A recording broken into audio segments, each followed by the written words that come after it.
It's your host, Hollie, and it's time for a little teaser talk.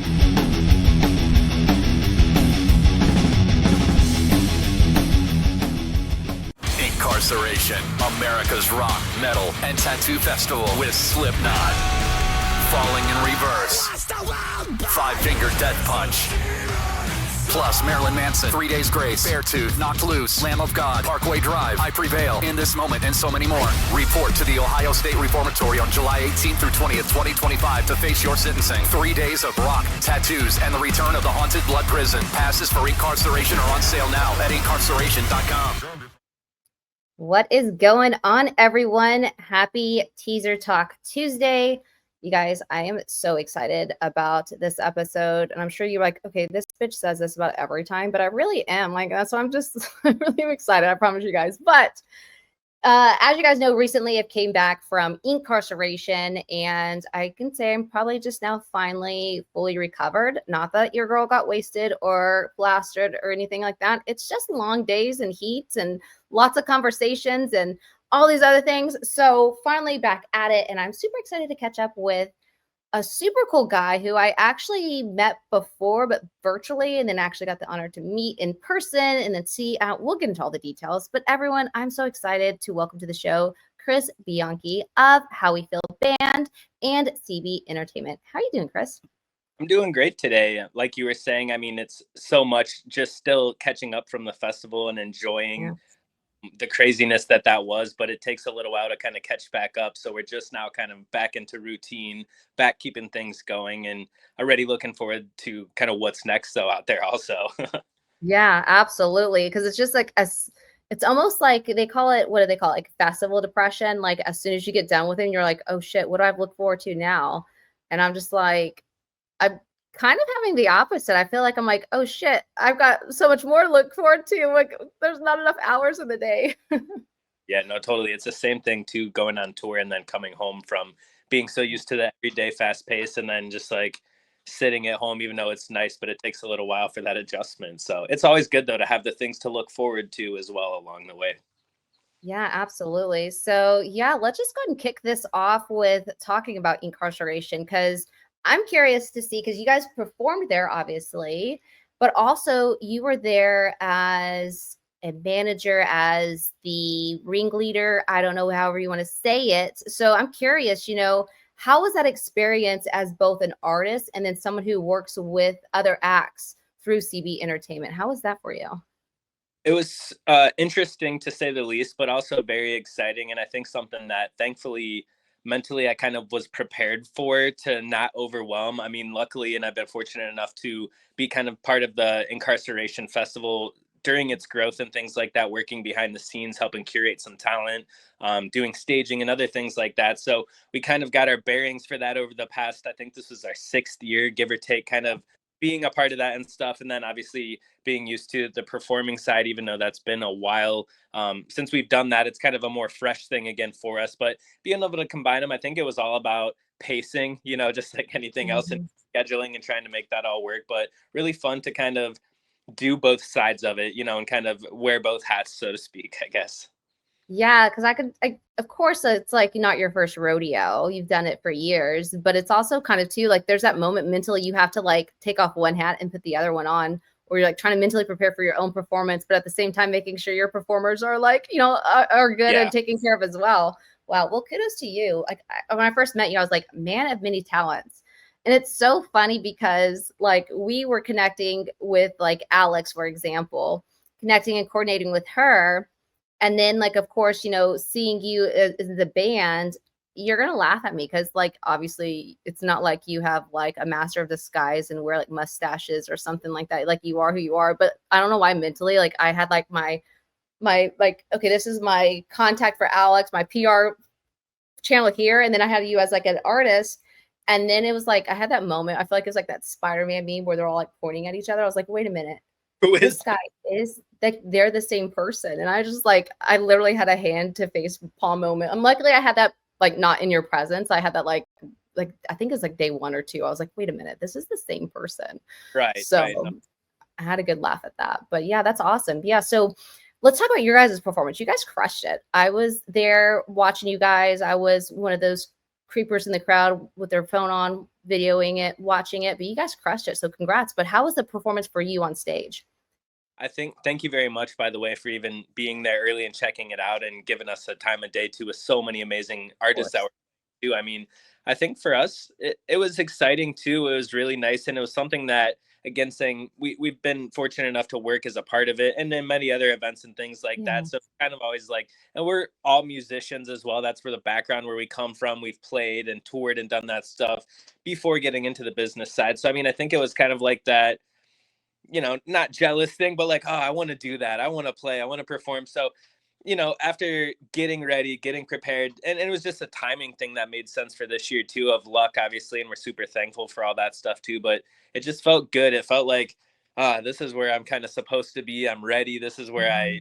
really want to be. It just felt like being at home at the end of the day. It's so comfortable being on stage. Although there's obviously kinks along the way, being a new band and things like that that come with it. But it was just about enjoying it, having fun, not stressing. And it was kind of like a big, family reunion, I say, just like hanging out with everybody and stuff. So I really appreciated it. It was great.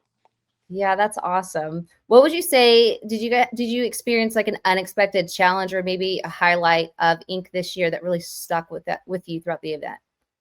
I think something that was a little bit of a challenge that concerned and we had to deal with a lot of the other acts too is just the rain and the weather being so unpredictable, from being, 80 or 90 degrees and burning hot, muggy, to instantly raining and pouring and still being muggy, trying to lug equipment, with all the great crew and everybody helping and stuff, but through the mud and just getting through all that stuff and still trying to keep like a good composure for the artist and for ourselves to perform, not over stressing when, those things were just happening around you, and just kind of letting it go to try to give the best of what we could. So thankfully it ended up being sunny when we played. We got through it all, and it was a good time.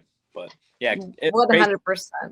Yeah. Yeah, Yeah. that weather was crazy because I'm just an over preparer when it comes to stuff like that. I run into it one time. And I'm like, okay, never again am I going to be soaping wet, or never again am I going to do this, never again am I going to do that.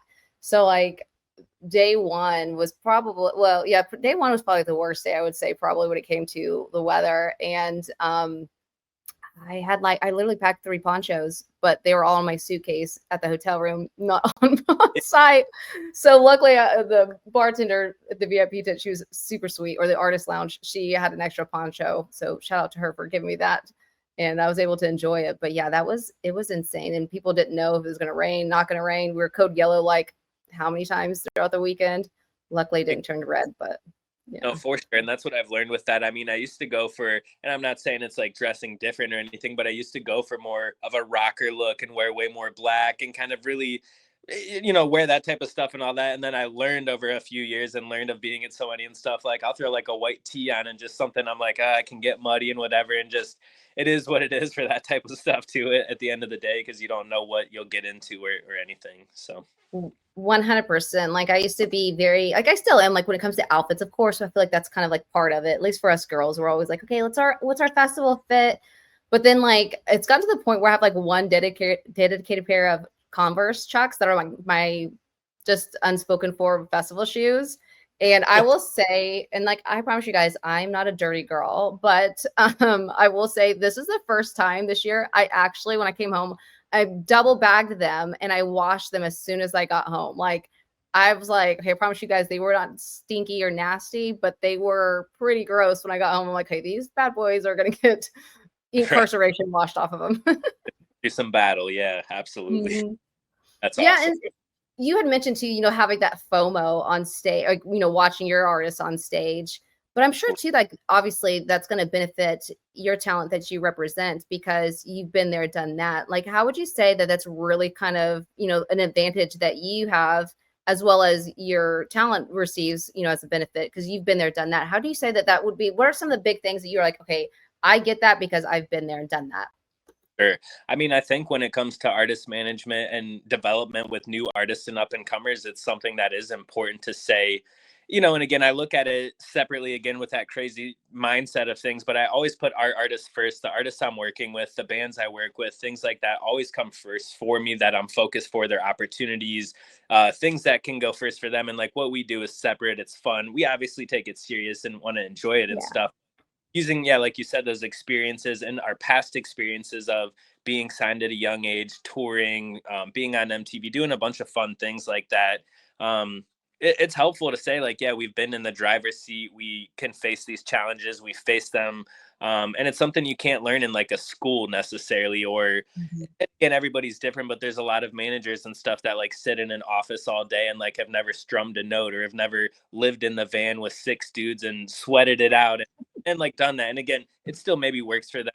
And obviously they have their own successes, but that's where I think we're able to artists realistically, and why we've been able to be around for so long as a company with CB Entertainment is the relatability of that is like we've lived it, kind of here's what we've done, the mistakes we've made, the expenses we've spent, don't make these mistakes, and here's the reasons why, obviously. It's type of a thing. So I think that's where it's really relatable for the artist. And coming back to it now, it's different from when I was performing as well some years back with, you know, backing tracks and the in-ears and kind of all the fancy things that are there now, that it's been fun to hands-on learn more about that too and experience it. And again, say we're doing it, you know, we're in the trenches there with you along the way. Yeah, and I bet too, like one thing that would come to mind. I mean, obviously, there's no musical talent in this girl. I think I played clarinet in middle school. That's about as far as my music skill set goes. But you know, one thing too, I'm sure that you can pull from that is, you know, with artists, like little things from a managing side of business part, little things to somebody like that sits in an office could be a huge thing to an artist as well. So it's kind of like, you know, how they're exactly what they're feeling, those emotions. If it's something that some people might think it's a little like, oh, okay, well, your shirt didn't fit right, you had to put in a different shirt, but that could really almost ruin somebody's day, if not their performance, when it comes to stuff like that. So that's super cool to see that you have that advantage to offer and that benefit to offer to your talent. So let's talk about How We Feel, and let's talk about your guys' new album. Sure. No, it's been a really fun process too to put everything together, and there's a Yeah. story, yeah, behind all of that as well.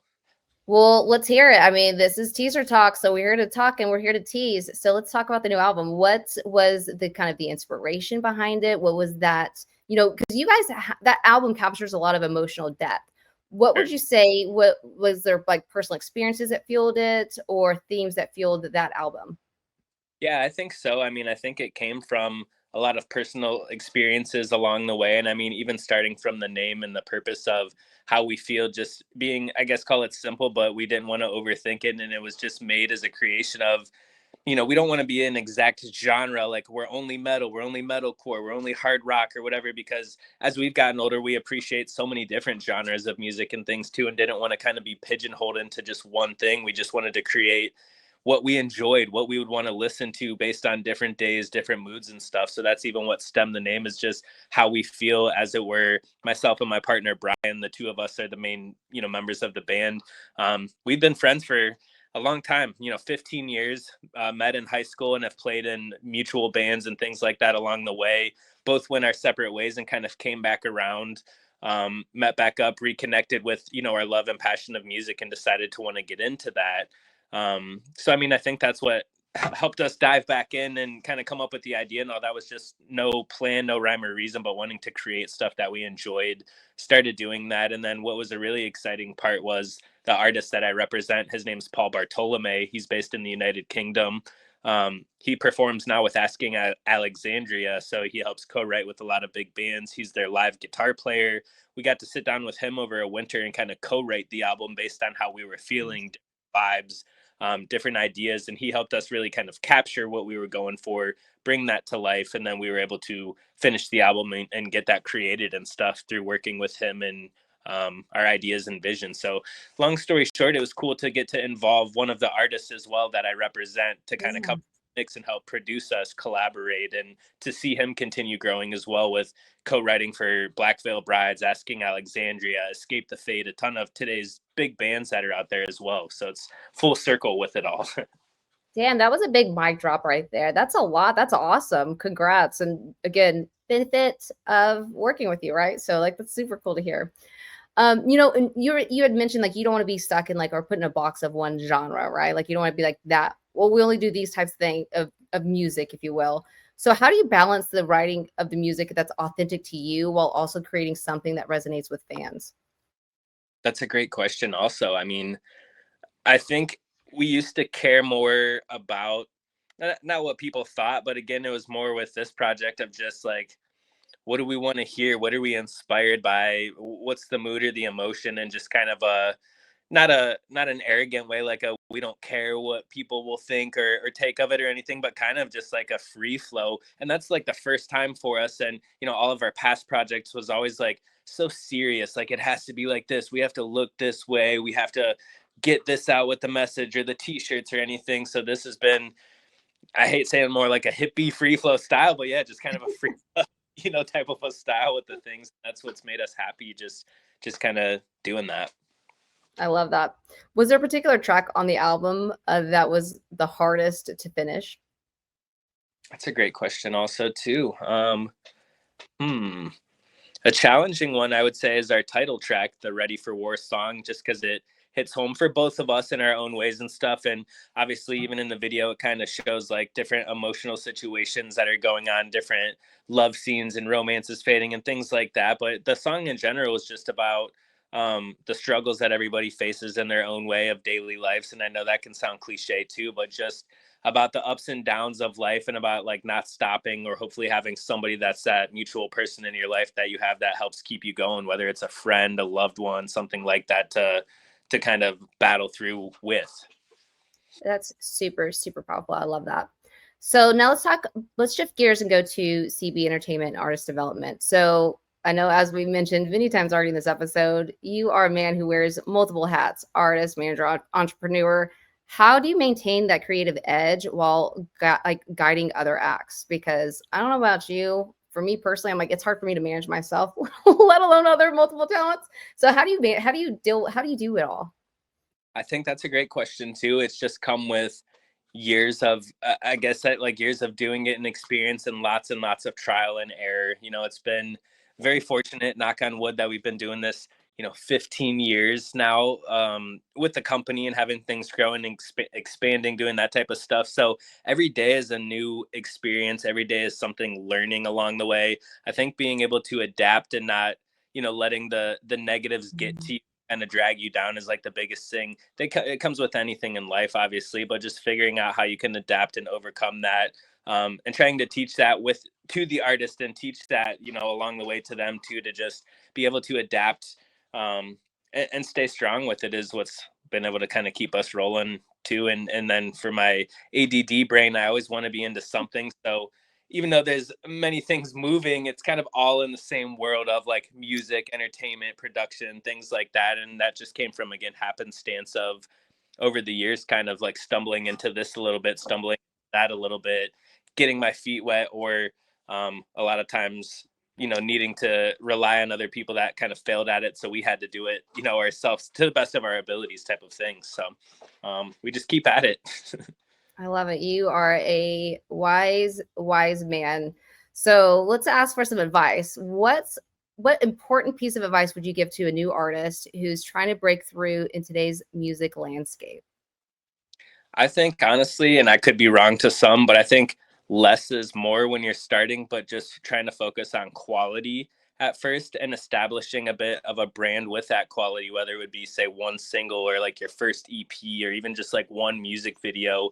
What I tend to notice a lot of times is a group will create so much, and obviously it makes total sense when there's so much that wants to come out of them, whether it be we have a whole new album and we've got 5 videos we want to do and all this type of stuff, and it ends up, I hate saying, falling on deaf ears a lot of time, just because there's such short attention spans and so much coming out. So I think instead of taking, what would be 10 songs and an album and 4 videos and all that, taking your time, putting the focus into what could become one great one, and really doubling down on that when you're trying to grow a brand initially, when possible. Put extra time into that, extra love, extra budget, extra things to kind of really plant that flower to try to see it grow. And then obviously there's going to be adapting along the way to see what's working, what's not working. Always be, willing to adapt and flex a little bit along the way, but at least try using those type of things, I think, instead of, again, like, oh, here's a new album, but we only have 10 fans, and then what happens is like one song gets heard, 9 songs never get heard, and you've wasted all the time on that, all the money on those songs, all the recording time, when you could have spent that time pushing one great track and trying to have that track be heard and seen and stuff. to keep building. And again, every project is different, every person's different, but that's where I'd say is like what I would say right now, advice. I love it. Yeah, that's so true. Because we, as we all know, we live in a day of distractions, right? Like we see so many different things. We watch so many different reels. We watch so many different Yeah. things on social media, stories, so on and so forth. But, I think people also get too, it's like, oh, well, I have to do this all the time. And I see it a lot too, as a music fan, of people just consistently just new music, new music, new music, but there's never one that really lands and sticks. So it's like, yay, it's good. You put out good stuff, but I don't know like what is your song, like what is the song or what's a hit that you put out. So it's Right. stellar advice. Dick, I love yeah. Yeah, for sure. And I mean, everything is different too. It's changing. And that's something as well, dating to like the artist side of my brain. I like being in this world of it because I'm learning more and we're still discovering more on the TikToks and the other things. Not that we're behind the curve. We always try to stay ahead of it. But I mean, even seeing how that's changed the game from, a few years back to now and stuff like that. And the discovery has been pretty interesting to say the least. But yeah, it's ever changing. So it's fun. It keeps it interesting. I love that. Yeah, because it's like a double-sided sword, right? Like you want to, like you said, dial into that one, but then also to the discovery part too. So I think maybe if a good hybrid model would be, take that one thing that you're really trying to crush and then finding ways to find it discoverable. Like, it's interesting because first it was YouTube, right? YouTube was the new way to get discovered. Look at Bieber, right? That's a classic example of somebody getting discovered like on YouTube. And then it's like, okay, then YouTube came along, then you have Spotify, then you have Instagram. Now you have all these opportunities, but it's another opportunity, but it's also you have a lot of competition at the same time too, because everyone in that same lane is trying to do the same, trying to get the exact same recognition. So it's like, sound bites, because I've interviewed a lot of artists that like, they went viral, and that's kind of how they grew their fan base initially, was be going viral from a real sound bite. Or another band actually just interviewed last week, they did a cover of like a 90s band or 2000s band, probably 2000s. I'll make myself sound young. 2000s band,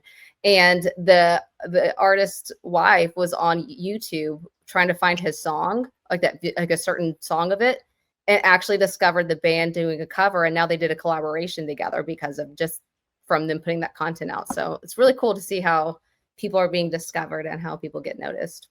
It is. It definitely is. And I mean, I try to take off the business hat sometimes too, and just be a fan and just look to discover stuff. And I mean, I found so many unique, great artists that I mean, I wish I had the time of day that I could even have a chance to work with them or something, Yes.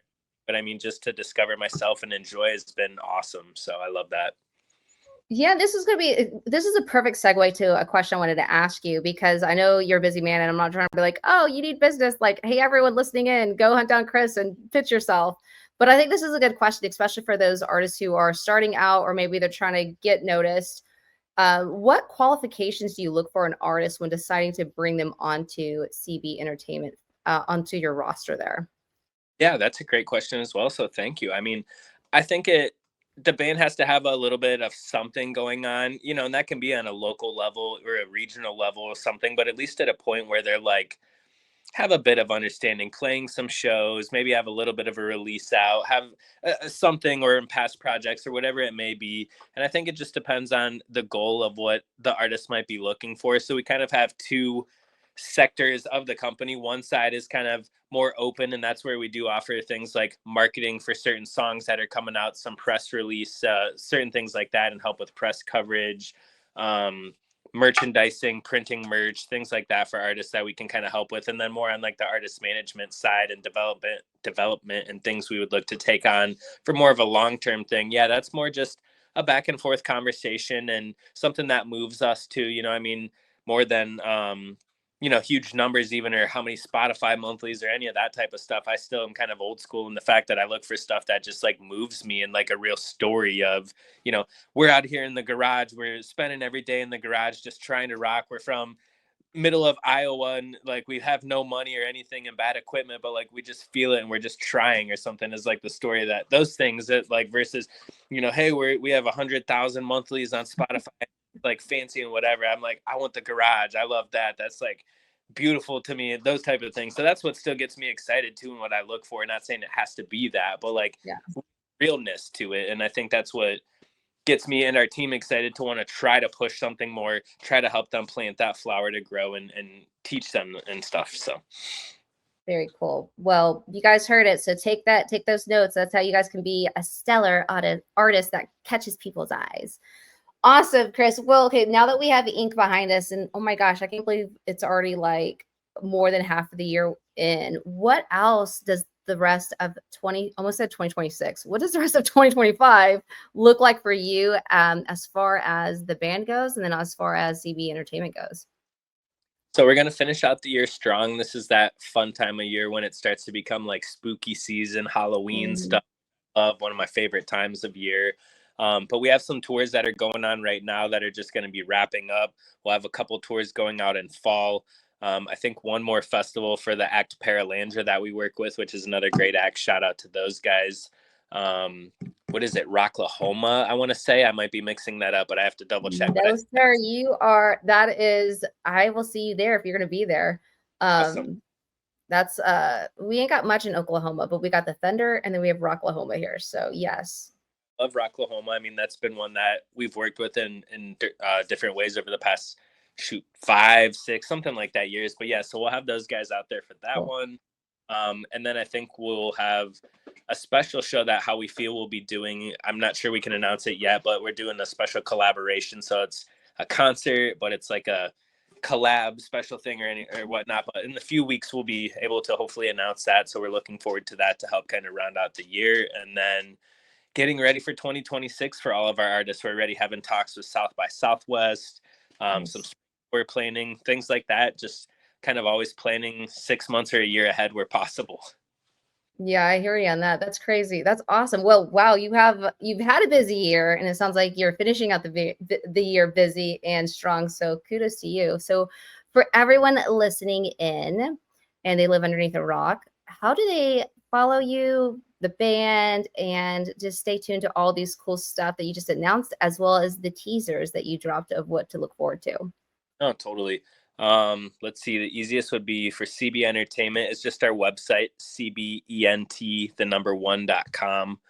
howwefeelmusic.com for the band. And then for myself, probably Instagram is where I share the most stuff or try to be the most active. I don't know, no rhyme or reason for that at all, but it's just Instagram at Chris Bianchi, the number 1 as well.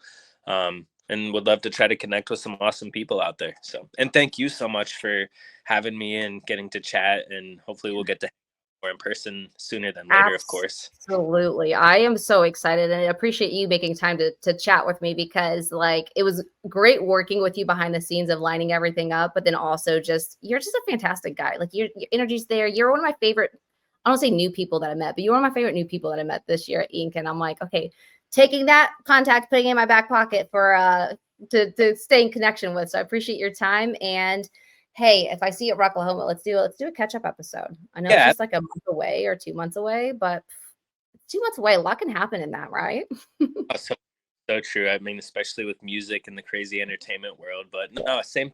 It was a pleasure to get to hang, and I love making new friends and cool people. That's what it's all about. I mean, some people are not cool and have weird vibes and stuff. So the more cool people that are out there that we hang, work together, it's what it's all about. So you rock and you're the best. You rock and you're the best. Like attracts like. Well, Chris, thank you so much. And everyone listening in, make sure you guys go follow him. You guys go and listen to his music so much where you're like his, like whatever the top, what's the Spotify Wrapped? Whatever it is, become like, don't stalk, but become almost stalkerish. So give him some love and some support. And Chris, thanks again for your time. I appreciate you. As always, it's great chatting with you and catching up with you. Thank you again. Yeah. I hope you enjoyed this episode of Teaser Talk. Head over to teasertalk.com to subscribe so you don't miss out on another episode. Until next week, keep rocking.